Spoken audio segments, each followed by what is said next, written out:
Warak kitayal angang bagum chabada thumdau manba saktam tangluragana thawai mangbuhu oirami nangi saktam so mapal thongda khak phajaba hu tamna mapido makhot ani na taithokna nanglirami di kana khangni samaina bu kana leramu haige sidi laiwara su khangani phirepana famfam leitadawna swaida famlambaduda kedawrabno khanba natragana night blindness kana harabrana check tawba lakpa kaisum tawde kem tawde text thi daba mafamda phambabo kusini phire pandakti tapnang lei aduga napi dariduna kege paiba chiduna gari selyana raktraba text thi daba mafamda ningtamna phambada pirang sintaba honededa kedawrage sengna ingon hayo tamna kitang khak pahoram laba mapido amuk nan tharakle tarakli ba mapido makut namana amuk taithoklaga kaygino nangina thokai le kana hanglino nangonda agi wari kanana tabiyo haige nangonda agi awat pahangbiyo kaina haikrabra aduna maraini yana raktrabra haiba seldo min hangi sikhumde sidani aini hek ping lawrise nachin ilum helumadana phepana saurang hanglakpada khumlai sayani hairaga hauzik amu yaro here mamana bata pithokre saura noi lai sisu yam phatte adudi lai na phataba nate miduna fatraga lai dong taina sale adu lai ni insilaga ne nang hek uhobra lai na mai malak tension bado lai na insin banati miduna magi miduna hena maru oibagi pi ki boirongani mioi bai khosi soba lai dek ta taine lai mako ngawrani tamna wangang pathokidre mapido makhut anina namdana taithokli phirepa magi purit kaudagi sign tawraga leiraba check ama satlok thoraklega lupa lakh hom prapiduna tamna da pirakle nangi achin masino tamna law yaramde makhut namane thoraklega ai mine frida pangak pa mateng amata lok pangamloi nanga ega mari so amata thongnade adu eraga ni ima do hatokra sabra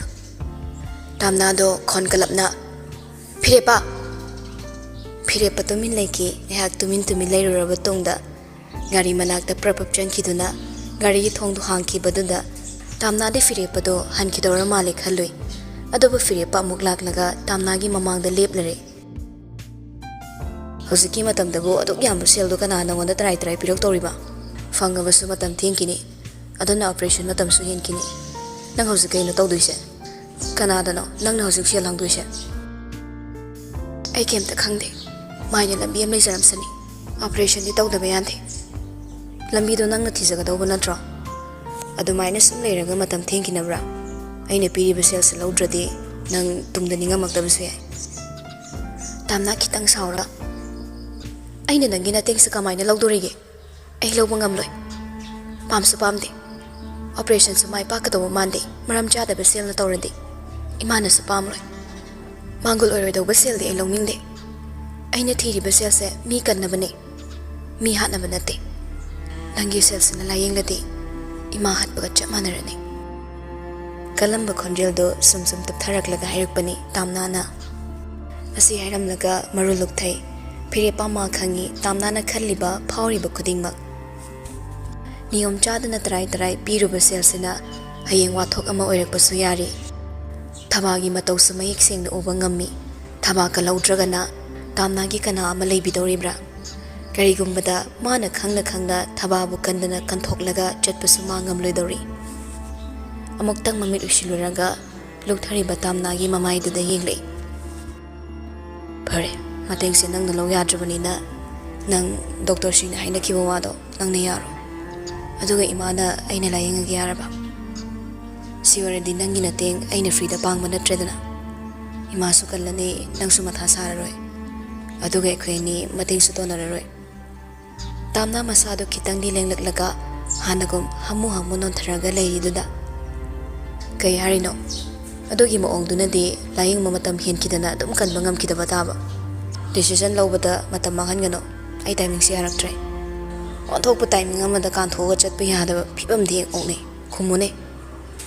andudi operation hayeng yadoira aine fanaba yanaba loina singe Nangna aiga loinaba pamdridana nangi awatpa seldo ai nangon kapangi nangi number do account link leinabra ama hairake phire pasu nang horoi matagum phone number do magi phone puthoklaga namna bo nei do kamna su ngai biraga number do makha ta na haire lupa lak hum hana kapai makha do na kona tapna kya sang doino do hairo aduga ai kapagi Masado khre hauziki oina wai sangi gate manung de changki gi hek tawbaga phirepana amuk su khamai ngaiko haiduna khamlaga phirepa che khara tamna da pirei aduga pena musu pisilai sida sign toramo nasana yarena tamna ngak de phirepa de yengkhalai phirepana ainang thajade aide business ki minus at payaba minate tamna phirepana thajanaba pirakpa blank paper du da thazana sign tawkhre mamga mammaga mas ukidre atopa document sing do phirepana takpa mafam du da khaktani mana sign tawkhribase yarantra changlage phirepa pakhumgi mahutta hozik foyum palamdre sagege itap tap lama wahangna napada ingni yeksilakpada thamoide ithil lama phaurai ithilda nuksibagini mabu nuksibagi adubu tamna sur yaudaba khonjelna itap tapna khumai nangondagi hauraga nupa loina khiraba hairamlaga gam chanki phirepa tamna gi pakhumda murti onduna lefaure sauningba maithongna teina piramba pakhumda murti olhanduna thambiramle mabu matangsida pakhumsida phirepa ma khangbagum tawre tamna na topa nupa ama thiramdabagi maramso hauzik phawba mami sami mabu lalibra wahangsi phirepa ma khalawi tamna su gate manung changakle gate lon silamlaga changai mangol gi fan da changsilaga ngek phamthai sora mo handok pangamme hayingi mathadu masu kokle mikup si ma wakhala muksu yangle aduga amukna khaglom num tharai mana tawgadoriba thabaksi chumlibra lalibra ma masa khangjade wakhal khanthaba ngamlamde adubu amuksu matangsida khwaidagi wai sangbade mamagi treatment phasana makha chathaba yarani sikhaktani adwaida phamba yaba famlamlaga imungda changkrema phirepaso gari do mayum yodringeda lambi matai amada thausilaga khami aduga kanadana phone tawkre hek pairakpaga thank you tam yam nungaire ibungo karigino nang lupa lak tranga sibo sandwich aba khoi mudagi aibu phalisibo ai disel su thoidok na di chinde ma na ngonda piraklisi aina sapak he mongondagi sel hangdabaga chinda chilabai khandana piraklibani sibo ai kedongna doino ibungo social gi thoidok na wa balairamoi na khalli tama sel do tham phabaga sendoi manga kabida lupa lak tranga gi do pathoga amuk singbirucho adoga tamo giso lupa lising kun muksina biro maramama laibeni tamo amamuksu sumaina khrar sel se sana thoktradi yadaba matang lakpa fare tamo nanaw thamjarage haiduna phirepa phone do kaktale handle do da makhut ani na pairaga ma gari do thodabi wakhalamada tawraga leikre lupsinkre karigi daba mana asumna amuk yasilakliba kanana su khangba ngamloi haiba ngamloi kari marambu leiriba aduga amuk sanagi khaliba koksina kari ngaktaga ngamde simaso angakpa khangba ngamdaba wari yamna leiri yengsi tamna khanglakpra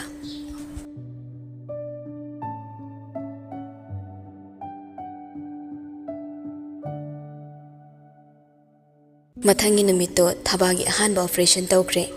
aduga tamnaga laibigana laibigi cabin da wari sanarami phirepasu leiri laibina phirepa surulakani haidaine hojipau yorok trisna kedorazano phirepa khudangari da pung yengli lakpadi yarabani ma thapa mafamdagi lakadawani haineringe suruna ayori thaba khitang chinkidana siphau maraktai chenthorani hairaga changi mama mondok laga laibida yengli aduga amu makhoigi machagi surrogate mother oigedoriba nupidu da yenglakpada khyat sangna chingthoklaga noklamba chimbaldo nokpa kitang hansinkibagum kitang khaktem silakle tamna su ikoi bagum nokta yadabagi moongda semduna haipet noksili Suru hanjinduna amuk nokmi tawraga mingdo ke heba tamna laibi da suru haifet yinglui aduga amuk tamna da onsilaklaga aigina surmi mayamna suru hairaga khangnei aibudi nang nahana khangamanida hoi mayamna masa khangnaraba top model amabo kedobe khangloidoino leira khula kethela choba lami mapanda songi poster ngaktani Suru hina doglei Anyway, thank you. Ado somna tawbidori ba matengse kaina thagat wai haigedabano ai khangdre. Ai sapukchil yamna chaw wisa amadi natte. Ado bupum namakse selna thokan bani haisaba tare. Laibina wari da mugla ase dudi. Mayam pulap famnara batongda laibina makha tare. Process hai mahong na batawse. IVF kapa matamda ahan bachang yingda 30-40% ki chang khakta maglei success oibase adu ba haying dei di process hauna batawse nakhoi hommak haidi nupa duga nupi aninga noyum hai batare test khar su tawda bayade adu tamna nangyum da sum nei badi yaroi khare checksin le heningi checksin ba means secure oiba isana kitang isagi care logdoba mafam amada sit to haning ba ayum da sum leige Migi mayum da leibado kaya hina daw mamande aduga ai gi ina te haina neglect jaroi ai bu thazabiyo isana dum jackson jige laibina thoina haibada hospital gi canteen da thabak su puina hai nangi quarter pirage aikhoi silage chathok sasin tawdana ba yaina kari nungai tabale tamna firep da haifit inglam laga hoi kesu kaidi Laibina Success oi khangnara mina yam nungai reko ado plan success ore batungda tha kharagi matungi responsibility de suruga phirip kana pubi betare pirepana Okay doctor Laibina Hek success oi baga ekhoi pulap ensang ahawbam chamina se na trene suro noglei tamnana andudi ai so mu thokrage Ngasidi wari loiramnina haiduna tamna hogolaga thokre adai phirepasu suruda nanghaladora ai thaba mafamda chatkini tamokra hanbiramlo phirepana laibi ai khra halamage ko bye phirepa daidi masu thoraklaga tamna na khra tamna chatlidugi manakta makhongyang na thangduna laklaga tamna gi manna hek yobuga tatharakli operation tawkhrabra hoi Wakala pangamabra ICU the lady private nurse na kanla hotnari aina som the sel tan bagi seba matam phangdramina private nurse amanek thokle thanks to you for the help Hayam laga tamna makhong yang na thanglaga khara thujinna chatkibada phire pamasu tanarudre taptharaga lehore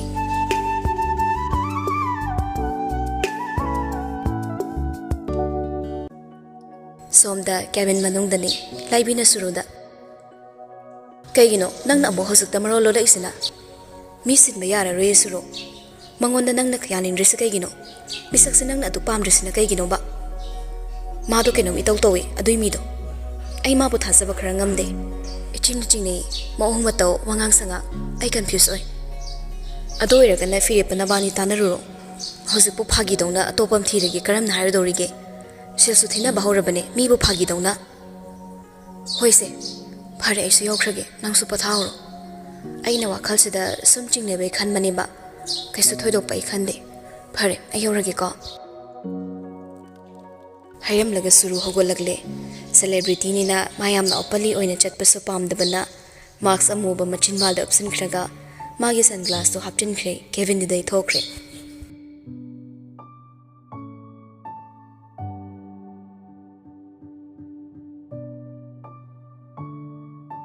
Numidangni saksa dribagi firepa magurumda manungda TV on tawduna news channel sum yenglambani suru suduk thawmei katlamlaga kada changaktuna ma asing mapi hongdoktuna firepagi manakta famtharakle thamoya firepari motuna channel makhal simsiduna namlaga atopa napi mathisira firepa fadinglaga hantang namuke dore Suru khara sukigum ꯅꯨꯄꯤꯗꯣ ꯁꯦꯜ ꯈꯛꯇ ꯃꯀꯔꯥꯝꯕ ꯃꯤ ꯑꯣꯏꯅ ꯇꯧꯗ꯭ꯔꯣ ꯃꯥꯒꯤ ꯃꯑꯣꯡ ꯃꯇꯧ ꯑꯩ ꯈꯪꯗꯦꯗ ꯏꯍꯩ ꯍꯩꯅꯗꯕ ꯑꯃ ꯐꯤꯜ ꯇꯧꯏ ꯁꯦꯜꯁꯨ ꯆꯣꯞ ꯆꯣꯞꯄꯤ ꯅꯪꯅ ꯍꯧꯖꯤꯛ ꯄꯥꯝꯃꯤꯁꯦ ꯑꯉꯥꯡꯂ ꯅꯠꯇ꯭ꯔꯒ ꯁꯦꯜ ꯂꯤꯛꯁꯤꯟꯕ꯭ꯔꯥ ꯅꯪꯅ ꯑꯉꯥꯡꯗꯣ ꯄꯥꯝꯃꯗꯤ ꯁꯦꯜꯒꯤꯗꯤ ꯀꯩꯁꯨ ꯊꯣꯏꯗꯣꯛꯇꯕ꯭ꯔꯥ ꯈꯜꯂꯦ ꯂꯥꯛ ꯂꯥꯛ ꯂꯧꯅꯤꯡꯕ ꯂꯧꯈꯤꯕꯗ ꯑꯃꯨꯛ ꯄꯥꯝꯃꯨꯔꯛꯏꯁꯤꯅ ꯀꯩꯒꯤ ꯅꯪꯒꯤ ꯑꯔꯣꯟꯕ ꯀꯩ ꯃꯔꯝ ꯂꯩꯒꯦ ꯁꯨꯔꯨ ꯏꯉꯪꯒ ꯈꯨꯝ ꯁꯥꯎꯔꯛ ꯇꯧꯗꯨꯅ ꯀꯩꯅꯣ ꯑꯗꯨꯛ ꯌꯥꯝ ꯀꯟꯕ ꯋꯥꯍꯩ ꯍꯥꯏꯕꯤꯔꯤꯗꯨꯕꯣ ꯃꯥꯟꯅꯗꯕ ꯋꯥꯉꯥꯡ ꯁꯉꯥꯡ ꯅꯑꯣꯡ ꯅꯇꯧ ꯌꯥꯝ ꯎꯕ ꯐꯪꯉꯤ ꯍꯟꯗꯛꯁꯦ ꯑꯩꯅ ꯉꯥꯡꯉꯤꯁꯤꯗ ꯀꯔꯤ ꯑꯁꯣꯏꯕ ꯌꯥꯎꯒꯦꯅꯦ ꯌꯥꯔꯦ ꯑꯩ ꯀꯩꯝꯇ ꯍꯥꯏꯖꯔꯔꯣꯏ ꯁꯨꯝ ꯏꯆꯝ ꯆꯝꯅ ꯏꯄꯨꯔꯣꯏꯕꯅꯤꯅ ꯋꯥ ꯍꯥꯏꯐꯦꯠꯀ ꯀꯥꯡꯊꯣꯛꯄꯁꯤꯗ ꯑꯣꯟꯊꯣꯛꯅꯁꯨ ꯁꯥꯎꯒꯟꯈ꯭ꯔꯦ ꯑꯩꯕꯨ ꯂꯥꯟꯅꯁꯨ ꯎꯕꯤꯔꯦ ꯑꯃꯨꯕꯤ ꯉꯍꯧ ꯉꯍꯧ ꯆꯪꯉꯛꯏ ꯀꯩꯗꯧꯔꯦ ꯀꯔꯤꯅꯣ ꯑꯃꯨꯛ ꯉꯥꯡꯅꯔꯛꯏꯗꯨꯅ ꯁꯨꯔꯨꯅ ꯏꯃꯥ ꯀꯩꯁꯨ ꯇꯧꯗꯦꯗ ꯋꯥ ꯑꯃ ꯁꯨꯝ ꯈꯟꯅꯔꯝꯕꯅꯤ ꯏꯃꯥꯁꯨ ꯄꯦꯟꯁꯟ ꯆꯠꯇꯧꯔꯦꯅ ꯌꯨꯝꯗ ꯁꯨꯝ ꯉꯥꯏ ꯁꯪꯅ ꯄꯣꯊꯥꯕ ꯐꯪꯉꯅꯤꯅ ꯍꯥꯏꯅꯔꯝꯕ ꯇꯥꯃꯣꯌꯥꯏꯒ ꯄꯣꯊꯥꯔꯅꯤ ꯈꯔ ꯑꯃꯨꯕꯤ ꯐꯤꯔꯦꯞꯄꯒꯤ ꯅꯥꯛꯇ ꯐꯝꯊꯔꯛꯂꯒ ꯏꯕꯨꯡꯉꯣ ꯅꯣꯏꯅ ꯍꯥꯏꯕ ꯋꯥꯗꯨꯅ ꯀꯝꯗꯧꯔꯕ ꯁꯨꯔꯨ ꯃꯃꯥꯒꯤ ꯅꯥꯛꯇ ꯄ꯭ꯔꯄꯞ ꯆꯪꯁꯤꯜꯂꯛꯂꯒ ꯍꯔꯥꯎꯅ ꯐꯝꯊꯔꯛꯏ ꯏꯃꯥ ꯍꯌꯦꯡꯗꯤ ꯇꯦꯁ ꯀꯩꯀꯩ ꯇꯧ ꯍꯧꯔꯅꯤꯌꯦ ꯀꯨꯏꯔꯔꯣꯏ ꯏꯃꯥꯁꯨ ꯏꯃꯥꯒꯤ ꯇꯝꯄꯥꯛꯇ ꯅꯁꯨꯅ ꯅꯝꯕꯔ 1 2 ꯇꯧꯁꯤꯟꯗꯧꯕ ꯑꯃꯨꯕꯤ ꯍꯔꯥꯎꯕꯅ ꯐ꯭ꯔꯤꯡ ꯐ꯭ꯔꯤꯡ ꯆꯣꯡꯉꯛꯂꯕꯅꯤ ꯅꯨꯡꯉꯥꯏꯔꯦꯗ ꯁꯩꯇꯥ ꯍꯩꯁ ꯅꯪꯒꯤ ꯄꯥꯕꯨꯡꯗ ꯑꯩ ꯑꯁꯨꯛ ꯅꯨꯡꯉꯥꯏꯕ ꯄꯥꯎꯁꯦ ꯑꯃꯨꯛꯇ ꯇꯝꯃꯨꯈꯤꯒꯦ ꯐꯝꯗꯣꯛꯄꯗ ꯂꯥꯏꯔꯤ ꯅꯨꯡꯉꯥꯏꯔꯦꯗ ꯁꯩꯇꯥ ꯍꯥꯏꯗꯨꯅ ꯆꯅꯤꯡ ꯇꯥꯅ ꯐꯝꯐꯥꯠꯇ꯭ꯔꯤꯉꯩ ꯍꯧꯒꯠꯂꯒ ꯋꯥꯈꯜ ꯌꯥꯝꯅ ꯅꯨꯡꯉꯥꯏꯅ ꯀꯥꯗꯨꯗꯒꯤ ꯊꯣꯛꯈ꯭ꯔꯦ ꯃꯌꯥꯝ ꯄꯨꯝꯅꯃꯛꯇ ꯍꯔꯥꯎꯕꯒꯤ ꯉꯝꯈꯩ ꯂꯩꯔꯝꯗꯦ ꯑꯁꯨꯝꯅ ꯅꯨꯃꯤꯠꯇꯨꯃ ꯍꯔꯥꯎ ꯍꯔꯥꯎ ꯂꯣꯏꯈ꯭ꯔꯦ ꯑꯗꯨꯒ ꯃꯈꯣꯏꯒꯤ ꯄ꯭ꯔꯣꯁꯦꯁꯇꯨꯁꯨ ꯍꯧꯈꯤꯔꯝꯃꯤ ꯑꯍꯥꯟꯕ ꯄ꯭ꯔꯣꯁꯦꯁꯇꯨꯗꯤ ꯃꯥꯏ ꯄꯥꯛꯄ ꯉꯝꯂꯝꯗꯦ ꯑꯅꯤꯔꯛ ꯁꯨꯕꯁꯨ ꯇꯧꯈ꯭ꯔꯦ ꯃꯁꯤꯒꯤ ꯃꯇꯨꯡ ꯌꯥꯗ꯭ꯔꯕꯗꯤ ꯑꯍꯨꯝꯂꯛ ꯁꯨꯕꯗꯨ ꯌꯦꯡꯂꯁꯤ ꯍꯥꯏꯅ ꯃꯇꯝ ꯉꯥꯏꯅꯔꯝꯃꯤ ꯇꯥꯝꯅꯥꯁꯨ ꯀꯦꯟꯇꯤꯟꯗ ꯊꯕꯛ ꯄꯨꯕꯅꯤꯅ ꯀ꯭ꯋꯥꯔꯇꯔꯗ ꯁꯨꯝ ꯂꯩꯔꯦ ꯁꯤꯅ ꯑꯗꯨꯝ ꯍꯦꯟꯅ ꯀꯣꯝꯈ꯭ꯔꯦ ꯃꯥꯒꯤꯗꯤ ꯏꯆꯤꯛ ꯆꯤꯛꯄ ꯌꯨꯝꯗꯨꯗ ꯃꯃꯥ ꯌꯥꯎꯗꯅ ꯃꯥ ꯃꯇꯣꯝꯇꯁꯨ ꯂꯩꯅꯤꯡꯗꯕꯒ ꯆꯞ ꯆꯥꯈ꯭ꯔꯦ ꯃꯥꯒꯤꯗꯤ ꯐꯪꯉꯛꯄ ꯁꯦꯜꯅ ꯃꯃꯥꯒꯤ ICUꯒꯤ ꯆꯥꯔꯖ ꯄꯤꯕ ꯑꯗꯨꯒ ꯐꯤꯔꯦꯞꯄꯅ ꯄꯤꯔꯛꯄ ꯁꯦꯜꯗꯨꯅ ꯃꯃꯥꯅ ꯋꯥꯈꯜ ꯍꯦꯛ ꯂꯥꯛꯄꯒ ꯑꯇꯣꯞꯄ ꯑꯣꯄꯔꯦꯁꯟ ꯇꯧꯅꯕ ꯁꯦꯜ ꯑꯣꯏꯅ ꯕꯦꯡꯛꯇ ꯍꯥꯞꯇꯨꯅ ꯊꯝꯈ꯭ꯔꯕꯅꯤ ꯅꯨꯃꯤꯠꯇꯨ ꯂꯥꯏꯕꯤꯒ ꯊꯣꯏꯒ ꯇꯥꯝꯅꯥꯒ ꯃꯈꯣꯏ ꯑꯍꯨꯝꯗ ꯄꯨꯟꯅ ꯋꯥꯔꯤ ꯁꯥꯟꯅꯔꯝꯃꯤ ꯂꯥꯏꯕꯤꯅ ꯍꯟꯗꯛꯇꯤ ꯃꯥꯏ ꯄꯥꯛꯀꯗ꯭ꯔꯥ ꯈꯜꯂꯦ ꯑꯗꯨꯕꯨ ꯌꯦꯡꯉꯁꯤ ꯀꯩꯒꯨꯝꯕ ꯌꯥꯗ꯭ꯔꯒꯅ ꯊꯔꯠ ꯆꯥꯟꯁꯁꯦ ꯑꯃꯨꯛ ꯌꯦꯡꯕ ꯇꯥꯔꯦꯗꯅ ꯇꯥꯝꯅꯥꯅ ꯀꯩꯒꯨꯝꯕ ꯌꯥꯗ꯭ꯔꯗꯤ ꯁꯦꯜꯁꯦ ꯑꯃꯨꯛ ꯍꯟꯗꯣꯔꯛꯑꯣ ꯍꯥꯏꯗꯣꯏꯔꯥ ꯊꯣꯏ ꯇꯥꯝꯅꯥꯕꯨ ꯆꯩꯔꯛꯏ ꯅꯪꯒꯤ ꯑꯗꯨꯝꯕ ꯋꯥꯈꯜꯗ ꯄꯥꯈꯟꯗ ꯈꯟꯖꯤꯟꯒꯅꯨ ꯅꯪꯉꯣꯟꯗ ꯑꯁꯣꯏꯕ ꯑꯝꯇ ꯂꯩꯇꯤꯌꯦ ꯑꯗꯨꯒ ꯀꯝꯄꯜꯁꯔꯤ ꯀꯟꯁꯦꯞ ꯑꯣꯏꯕ ꯉꯝꯅꯤ ꯃꯇꯝ ꯆꯪꯕꯒꯤ ꯋꯥ ꯈꯛꯇꯅꯤ ꯑꯁꯤ ꯅꯨꯄꯤꯁꯤꯗꯤ ꯕꯥ ꯅꯦꯒꯦꯇꯤꯚ ꯉꯥꯛꯇꯦ ꯈꯜꯂꯤ ꯋꯥꯅꯤ ꯇꯥꯝꯅꯥ ꯋꯥꯈꯜ ꯏꯌꯥꯡ ꯌꯥꯡꯅ ꯑꯗꯨꯃꯥꯏ ꯍꯥꯏꯔꯛꯑꯗꯤ ꯈꯔ ꯐꯩꯗꯅ ꯑꯩꯗꯤ ꯁꯦꯜ ꯍꯟꯗꯣꯔꯛꯑꯣꯅ ꯍꯥꯏꯔꯛꯀꯗ꯭ꯔꯅ ꯃꯊꯥ ꯁꯥꯔꯨꯏꯅꯤ ꯈꯪꯉꯕ ꯄꯥꯈꯠꯄꯅ ꯑꯍꯤꯡꯒ ꯇꯨꯝꯗꯦ ꯑꯩ ꯍꯟꯗꯣꯛꯅꯤꯡꯉꯥꯏ ꯁꯦꯜꯁꯨ ꯂꯣꯏꯊꯣꯛꯈ꯭ꯔꯕꯅꯤꯅ ꯀꯤꯠꯅꯤ ꯌꯣꯜꯂꯒ ꯁꯤꯡꯗꯧ ꯃꯉꯥꯏꯔꯦ ꯂꯥꯏꯕꯤ ꯅꯣꯛꯂꯛꯏ ꯀꯔꯤꯝꯇ ꯈꯜꯂꯨꯅꯣ ꯃꯊꯥ ꯁꯥꯕ ꯌꯥꯗꯦ ꯅꯨꯡꯉꯥꯏꯅ ꯄꯣꯊꯥꯔ ꯂꯩꯊꯣꯛ ꯑꯗꯣ ꯇꯥꯝꯅꯥ ꯅꯪ ꯕ꯭ꯔꯦꯛ ꯂꯧꯔꯕꯣ ꯀꯣꯐꯤ ꯑꯃꯃꯝ ꯊꯛꯎꯁꯤꯔꯥ ꯑꯩ ꯀꯣꯐꯤ ꯊꯛꯑꯣꯏꯌꯦ ꯀꯣꯐꯤꯗ ꯆꯤꯟꯕ ꯌꯥꯕ ꯅꯠꯇꯦ ꯑꯩ ꯄꯛꯐꯥꯗ ꯍꯦꯛ ꯄꯥꯈꯠꯂꯤ ꯁꯦꯝꯄꯨ ꯁꯥꯐꯣꯟ ꯐꯥꯎ ꯀꯦꯃꯤꯀꯦꯜ ꯌꯥꯎꯗꯕ ꯉꯥꯛꯇ ꯊꯤꯔ ꯁꯤꯖꯤꯟꯅꯔꯕꯅꯤ ꯑꯩ ꯅꯨꯃꯤꯗꯥꯡꯒꯤ ꯗ꯭ꯌꯨꯇꯤꯁꯨ ꯇꯥꯔꯤ ꯉꯥꯏꯍꯥꯛ ꯄꯣꯊꯥꯔꯨꯒꯦ ꯗꯣꯛꯇꯔ ꯊꯣꯛꯈ꯭ꯔꯒꯦ ꯑꯩꯁꯨ ꯍꯣꯏ ꯍꯣꯏ ꯊꯣꯏ ꯅꯪ ꯉꯥꯛ ꯄꯝꯍꯧꯈꯣꯀꯣ ꯑꯁꯨꯝꯅ ꯍꯥꯏꯔꯝꯗꯒ ꯇꯥꯝꯅꯥꯁꯨ ꯀꯦꯕꯤꯟꯗꯨꯗꯩ ꯊꯣꯛꯈ꯭ꯔꯦ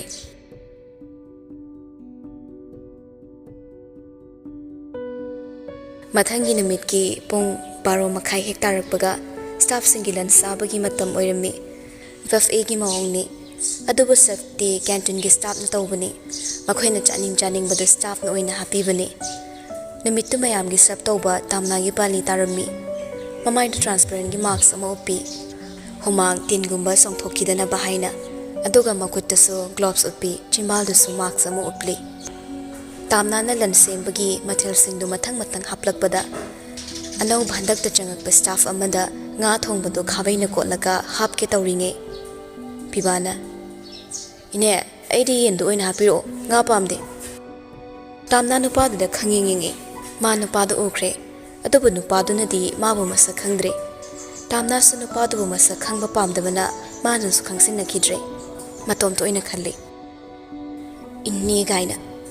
ꯃꯃꯥꯏꯁꯤꯗ ꯍꯦꯛ ꯊꯥꯖꯤꯟꯕ ꯃꯁꯦ ꯊꯥꯏꯅꯒꯤ ꯀꯅꯤꯡ ꯆꯨꯕ ꯃꯤ ꯀꯔꯦꯟꯅꯨꯝꯁꯦ ꯍꯜꯂꯝꯗ꯭ꯔꯤ ꯃꯔꯨꯝ ꯃꯔꯨꯝ ꯁꯣꯟꯅ ꯄꯤꯕꯥꯗ ꯌꯦꯟ ꯊꯣꯡꯕꯗ ꯇꯥꯞ ꯀꯣꯠꯂꯒ ꯍꯥꯏꯔꯛꯏ ꯏꯕꯨꯡꯉꯣ ꯌꯥꯝ ꯆꯥꯔꯨꯅꯨ ꯅꯄꯨꯛ ꯑꯃꯨꯛ ꯅꯨꯡꯉꯥꯏꯔꯣꯏ ꯄꯤꯕꯥꯅ ꯍꯣꯏꯅꯦ ꯑꯩꯁꯨ ꯑꯆꯝꯕꯅ ꯍꯩꯅꯩꯗ ꯇꯥꯝꯅ ꯁꯥꯎꯔꯤ ꯁꯥꯎꯅꯤꯡ ꯈꯪꯖꯗ ꯆꯠꯈꯤꯕ ꯄꯤꯕꯥꯗ ꯌꯦꯡꯍꯧꯏ ꯈꯥꯕꯩꯅ ꯊꯣꯝꯒꯦ ꯇꯧꯔꯒ ꯃꯀꯣꯛꯁꯤꯗ ꯄꯣꯞꯂꯦ ꯊꯣꯝꯕ ꯄꯤꯕꯥꯁꯨ ꯁꯠ ꯂꯩꯊꯣꯔꯛꯄꯒ ꯃꯄꯥ ꯆꯥꯅꯈꯤ ꯇꯥꯝꯅ ꯏꯈꯪ ꯈꯪꯅ ꯈꯥꯕꯩꯗꯣ ꯇꯤꯟ ꯇꯥꯟꯊꯣꯛꯄ ꯁꯥꯔꯒ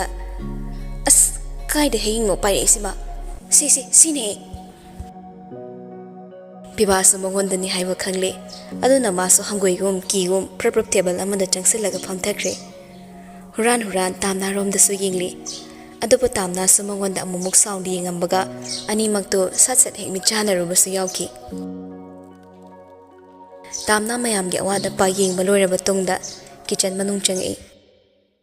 ꯍꯦꯟ ꯒ꯭ꯂꯣꯚꯁ ꯃꯥꯛꯁ ꯂꯣꯏꯅꯃꯛ ꯂꯧꯊꯣꯛꯂꯒ ꯕꯦꯁꯟꯒꯤ ꯏꯁꯤꯡꯗꯣ ꯑꯣꯟ ꯇꯧꯗꯨꯅ ꯃꯈꯨꯠ ꯃꯁꯥ ꯁꯦꯡꯅ ꯍꯥꯝꯗꯣꯛꯂꯝꯃꯤ ꯇꯥꯋꯦꯜ ꯑꯐꯕ ꯃꯤꯌꯥꯂꯤꯗꯨꯗꯒꯤ ꯁꯠꯊꯔꯒ ꯆꯣꯠꯍꯜꯂꯦ ꯁꯦꯡꯅ ꯀꯪꯅ ꯊꯥꯗꯣꯛꯂꯒ ꯃꯃꯥꯏ ꯃꯃꯤꯠꯇꯣ ꯇꯞ ꯇꯞ ꯅꯞꯇꯨꯅ ꯏꯪꯍꯜꯂꯤ ꯉꯁꯥꯏꯗꯒꯤ ꯐꯨꯟꯖꯤꯜꯂꯨꯕ ꯂꯩꯔꯨꯕꯗꯣ ꯁꯣꯔ ꯍꯣꯟꯗꯣꯛꯏ ꯃꯁꯥꯗꯨ ꯇꯤꯡꯂꯤ ꯌꯥꯡꯂꯤꯔꯒ ꯋꯥꯁꯔꯨꯝ ꯆꯪꯅꯤꯡꯕꯒꯤ ꯊꯣꯔꯛꯏ ꯋꯥꯁꯔꯨꯝꯁꯤ ꯈꯔ ꯂꯥꯞꯅꯩ ꯍꯣꯁꯄꯤꯇꯥꯜ ꯃꯅꯨꯡꯗ ꯍꯥꯞꯄꯅꯤꯅ ꯑꯗꯣꯝꯗ ꯆꯪꯉꯛꯏ ꯀꯦꯟꯇꯤꯟ ꯃꯅꯨꯡꯒꯤꯗꯨꯗꯤ ꯔꯤꯄꯦꯌꯔꯤꯡ ꯂꯣꯏꯔꯝꯗ꯭ꯔꯤ ꯉꯁꯥꯏꯒꯤ ꯑꯅꯧꯕ ꯁ꯭ꯇꯥꯐ ꯄꯥꯈꯪꯗꯨꯁꯨ ꯂꯥꯞꯅ ꯃꯊꯛꯂꯣꯝꯗ ꯀꯥꯈꯠꯈꯤꯕꯗꯣ ꯎꯕꯗ ꯀꯗꯣꯝ ꯁꯥꯏꯗꯇ ꯆꯪꯈꯤꯕꯅꯣ ꯌꯦꯡꯅ ꯃꯃꯥꯏꯗꯨ ꯏꯊꯛ ꯊꯛꯅ ꯆꯪꯉꯛꯄꯗ ꯒ꯭ꯂꯥꯁꯅ ꯀꯥꯕ ꯍꯣꯁꯄꯤꯇꯥꯜꯒꯤ ꯊꯣꯡꯗꯨꯗ ꯀꯣꯛ ꯂꯥꯎ ꯊꯦꯡꯒꯥꯏꯔꯒ ꯈꯪꯇꯣꯛ ꯇꯨꯁꯤꯟꯈ꯭ꯔꯦ ꯏꯁꯨꯛ ꯁꯨꯛꯅ ꯃꯅꯤꯡꯗ ꯃꯈꯨꯠ ꯅꯥꯝꯃꯅ ꯅꯝꯕꯣꯏ ꯅꯥꯜꯂꯒ ꯃꯈꯨꯠ ꯅꯥꯝꯃ ꯑꯃꯅ ꯂꯩꯕꯥꯛꯇ ꯉꯥꯛꯂꯒ ꯍꯧꯒꯠꯂꯛꯂꯤ ꯐꯤꯔꯦꯞꯄꯁꯨ ꯊꯕꯛ ꯑꯃꯒꯤ ꯂꯥꯛꯄꯅꯤ ꯍꯣꯁꯄꯤꯇꯥꯜꯁꯤ ꯃꯥꯒꯤ ꯃꯔꯨꯞꯀꯤ ꯑꯣꯏꯕꯒꯤ ꯃꯥ ꯈꯔ ꯇꯣꯏꯅ ꯑꯗꯨꯝ ꯂꯥꯛꯏ ꯃꯥꯒꯤ ꯃꯔꯨꯞ ꯎꯅꯕ ꯅꯠꯇ꯭ꯔꯒ ꯑꯦꯅꯤ ꯃꯔꯝ ꯑꯃ ꯂꯩꯕꯗ ꯍꯛꯆꯥꯡꯒꯤ ꯃꯔꯝꯒ ꯃꯔꯤ ꯂꯩꯅꯕꯗ ꯃꯥꯒꯤ ꯃꯃꯥꯡꯗꯅꯤ ꯇꯥꯝꯅꯥꯅ ꯇꯨꯁꯤꯟꯈꯤꯕꯗꯣ ꯑꯗꯨꯕꯨ ꯃꯥ ꯃꯈꯨꯠ ꯇꯤꯡꯊꯣꯔꯛꯇꯦ ꯇꯥꯝꯅꯥꯁꯨ ꯃꯥꯕꯨ ꯎꯗꯕꯒꯨꯝ ꯃꯅꯨꯡꯗ ꯃꯈ꯭ꯋꯥꯡꯗꯨ ꯅꯥꯕꯒꯤ ꯅꯝꯕꯣꯏ ꯇꯧꯔꯒ ꯃꯥꯏꯊꯣꯡꯗꯣ ꯁꯨꯞꯆꯤꯟꯅ ꯆꯪꯈꯤ ꯐꯤꯔꯦꯞꯄꯅ ꯈꯤꯇꯪꯈꯛ ꯇꯨꯕꯗ ꯗ꯭ꯔꯃꯥꯗꯤ ꯐꯖꯅ ꯍꯦꯟꯖꯤꯜꯂꯦꯅꯦ ꯑꯩ ꯂꯥꯛꯄ ꯎꯗꯅ ꯇꯧꯔꯤꯖꯥꯠꯂꯥ ꯍꯦꯛ ꯍꯥꯏꯕꯒ ꯃꯃꯥꯡꯗ ꯆꯠꯂꯝꯕ ꯅꯨꯄꯤꯗꯣ ꯗꯨꯞ ꯂꯥꯎꯅ ꯃꯇꯣꯝꯇ ꯇꯨꯁꯤꯟꯈꯤꯗꯨꯅ ꯍꯥꯏꯊꯈ꯭ꯔꯦ ꯃꯌꯥꯝ ꯆꯪꯗꯨꯅ ꯆꯦꯟꯁꯤꯟꯅꯔꯛꯈꯤ ꯐꯤꯔꯦꯞꯄ ꯆꯪꯁꯤꯔ ꯆꯪꯈꯨꯝꯁꯤꯔ ꯈꯜꯂꯤ ꯃꯥꯒꯤ ꯃꯤꯠꯃꯥꯡꯗ ꯊꯣꯛꯂꯤꯕ ꯊꯧꯗꯣꯛꯇꯣ ꯃꯥꯅ ꯀꯩꯁꯨ ꯅꯥꯆꯨꯡꯗꯕ ꯎꯠꯂꯕꯗꯤ ꯁ꯭ꯇꯥꯐꯁꯤꯡꯅ ꯃꯥꯕꯨ ꯀꯔꯤꯅꯤ ꯈꯟꯈꯤꯕ ꯍꯥꯏꯗꯨꯅ ꯑꯃꯨꯛꯁꯨ ꯈꯜꯂꯤ ꯑꯗꯨꯒꯤꯁꯨ ꯃꯊꯛꯇ ꯍꯧꯖꯤꯛꯀꯤꯗꯤ ꯃꯥꯅ ꯈ꯭ꯋꯥꯏꯗꯒꯤ ꯅꯛꯅ ꯂꯩꯔꯤꯕ ꯃꯄꯥꯡꯒꯜ ꯐꯕ ꯅꯨꯄꯥ ꯍꯥꯏꯕꯗꯨꯃꯗꯤ ꯑꯣꯏꯔꯤ ꯁ꯭ꯇꯥꯐ ꯅꯨꯄꯤ ꯑꯃ ꯑꯅꯤꯅ ꯊꯥꯡꯕ ꯉꯝꯕꯣꯏ ꯉꯝꯗꯕꯣꯏ ꯍꯨꯒꯠꯂꯤꯕ ꯇꯥꯝꯅꯥꯕꯨ ꯃꯥꯅ ꯑꯣꯏꯅ ꯄ꯭ꯔꯞ ꯆꯪꯁꯤꯜꯂꯛꯂꯒ ꯐꯩꯅ ꯄꯝꯈꯠꯈ꯭ꯔꯦ ꯃꯈꯣꯡ ꯌꯥꯡꯂꯞ ꯊꯥꯡꯂꯒ ꯏꯃꯔꯖꯦꯟꯁꯤ ꯋꯥꯔꯗꯀꯤ ꯗꯣꯛꯇꯔ ꯐꯝꯕꯗꯨꯒꯤ ꯃꯅꯥꯛꯇ ꯄꯨꯁꯤꯜꯂꯛꯏ ꯅꯨꯄꯤꯗꯨꯅ ꯑꯟꯀꯣꯟꯁꯤꯌꯁꯇ ꯂꯩꯕꯒ ꯗꯣꯛꯇꯔꯗꯨꯁꯨ ꯈꯔ ꯐꯤꯡꯅ ꯆꯪꯁꯤꯜꯂꯛꯇꯨꯅ ꯐꯤꯔꯦꯞꯄꯅ ꯕꯦꯗꯇꯨꯗ ꯍꯤꯞꯐꯟꯗꯣꯏ ꯇꯧꯔꯤꯕꯗꯣ ꯃꯥꯁꯨ ꯃꯇꯦꯡ ꯄꯥꯡꯁꯤꯜꯂꯛꯏ ꯃꯦꯗꯤꯁꯤꯟꯒꯤ ꯗꯣꯛꯇꯔꯗꯨꯅ ꯊꯨꯅ ꯃꯤꯍꯨꯜ ꯌꯦꯡꯈꯤ ꯑꯗꯨꯒ ꯑꯁꯨꯝꯅ ꯐꯤꯔꯦꯞꯄꯗ ꯆꯤꯡꯅꯅ ꯌꯦꯡꯂꯒ ꯃꯥꯁꯦ ꯃꯧꯔꯥ ꯁꯥꯔ ꯗ꯭ꯔꯦꯁꯇꯨꯗ ꯃꯧꯅꯤ ꯂꯩꯁꯥꯕꯤꯅꯤ ꯀꯟꯐ꯭ꯌꯨꯁ ꯆꯠꯄꯅꯤ ꯀꯦꯟꯇꯤꯟꯒꯤ ꯌꯨꯅꯤꯐꯣꯔꯝ ꯑꯣꯏꯕꯗꯨꯗ ꯐꯤꯔꯦꯞꯄ ꯄꯥꯎꯈꯨꯝ ꯄꯤꯐꯝ ꯈꯪꯗ ꯏꯛ ꯇꯧꯔꯤꯉꯩ ꯗꯣꯛꯇꯔꯗꯨꯅ ꯍꯥꯏꯔꯛꯏ ꯑꯥꯏ ꯊꯤꯡ ꯁꯤ ꯃꯥꯏꯠ ꯕꯤ ꯄ꯭ꯔꯦꯒꯅꯦꯟꯁꯤꯒꯤ ꯁꯤꯝꯇꯣꯝ ꯃꯥꯜꯂꯤ ꯇꯦꯁ ꯑꯃꯈꯛ ꯇꯧꯊꯣꯛꯇ꯭ꯔꯗꯤ ꯀꯟꯐꯥꯔꯝ ꯇꯥꯕ ꯉꯝꯗꯦ ꯇꯥꯝꯅꯥꯁꯨ ꯇꯞꯅ ꯃꯁꯥꯗꯣ ꯂꯦꯡꯂꯛꯏ ꯃꯃꯤꯠ ꯇꯞꯂꯤ ꯄꯥꯡꯂꯛꯏ ꯃꯥ ꯋꯥꯈꯜ ꯇꯞꯅꯁꯨ ꯂꯥꯛꯏ ꯐꯤꯔꯦꯞꯄ ꯃꯥꯁꯨ ꯇꯥꯝꯅꯥꯅ ꯇꯞꯅ ꯄꯥꯡꯊꯣꯔꯛꯂꯤꯕ ꯃꯤꯠꯇꯨꯗ ꯃꯨꯟꯅ ꯌꯦꯡꯂꯒ ꯂꯩꯔꯝꯃꯤ ꯑꯁꯨꯛ ꯀꯨꯏꯕ ꯃꯇꯝꯁꯦ ꯑꯁꯨꯛ ꯁꯥꯡꯕ ꯆꯍꯤꯁꯦ ꯉꯁꯤꯅꯤ ꯏꯍꯥꯟ ꯍꯥꯟꯕꯅꯤ ꯇꯥꯝꯅꯥꯗ ꯃꯥꯅ ꯁꯥꯎꯅꯤꯡꯕ ꯐꯥꯎꯗ ꯌꯦꯡꯂꯨꯕꯁꯦ ꯇꯥꯝꯅꯥ ꯉꯛꯆꯩ ꯐꯤꯔꯦꯞꯄ ꯃꯥꯒꯤ ꯃꯤꯠꯌꯦꯡꯗꯣ ꯃꯥꯅꯗꯤ ꯑꯗꯨꯝ ꯎꯔꯤ ꯃꯉꯣꯟꯗ ꯌꯦꯡꯂꯛꯂꯤꯕ ꯃꯤꯠꯌꯦꯡꯁꯦ ꯑꯁꯥꯎꯕꯒꯤ ꯃꯤꯠꯌꯦꯡ ꯑꯃꯒꯨꯝ ꯑꯗꯨꯅ ꯃꯈꯥ ꯇꯥꯅ ꯃꯥꯕꯨ ꯎꯕ ꯈꯨꯗꯤꯡꯒꯤ ꯍꯟꯖꯤꯟ ꯆꯩꯒꯟꯕ ꯅꯨꯄꯥꯁꯦ ꯆꯩꯔꯛꯀꯗꯣꯏꯕ ꯅꯤꯡꯕꯅ ꯃꯤꯆꯩ ꯇꯥꯅꯤꯡꯗ꯭ꯔ ꯃꯥꯜꯂꯦ ꯀꯔꯤ ꯃꯤꯠꯌꯦꯡꯅꯣ ꯑꯗꯨꯅ ꯑꯃꯨꯛ ꯇꯨꯁꯟꯕ ꯋꯥꯟꯊꯕꯁꯤꯁꯨ ꯇꯧꯁꯤꯟꯅꯔꯤꯅꯦ ꯍꯥꯏꯔꯛꯇꯣꯏꯔꯥ ꯅꯪꯒꯤ ꯅꯃꯥꯡꯗ ꯇꯨꯁꯟꯕꯅꯤꯅ ꯑꯃꯨꯛ ꯆꯩꯔꯛꯇꯧꯔꯤꯔꯥ ꯁꯤꯃꯗꯤ ꯍꯥꯏꯕꯤꯒꯦ ꯇꯧꯁꯤꯟꯅꯕ ꯁꯨꯛꯅꯠ ꯅꯠꯇꯦ ꯑꯩꯁꯨ ꯒ꯭ꯌꯥꯟ ꯇꯥꯍꯧꯗꯦ ꯐꯤꯔꯦꯞꯄ ꯋꯥ ꯉꯥꯡꯒꯦ ꯍꯥꯏꯅ ꯃꯆꯤꯟ ꯈꯤꯇꯪ ꯂꯦꯡꯂꯛꯄꯒ ꯇꯥꯝꯅꯥꯅ ꯈꯪꯉꯥꯏ ꯈꯪꯖꯤꯟ ꯑꯣꯏꯅ ꯅꯌꯥ ꯀꯥꯊꯣꯔꯛꯀꯅꯣ ꯇꯥꯖꯅꯤꯡꯗ꯭ꯔꯦ ꯑꯩꯁꯤꯕꯨ ꯅꯪꯒꯤ ꯃꯤꯆꯩ ꯇꯥꯅꯕ ꯏꯃꯥꯒ ꯏꯄꯥꯒꯅ ꯄꯣꯛꯂꯛꯄꯁꯤ ꯉꯥꯏꯅꯦ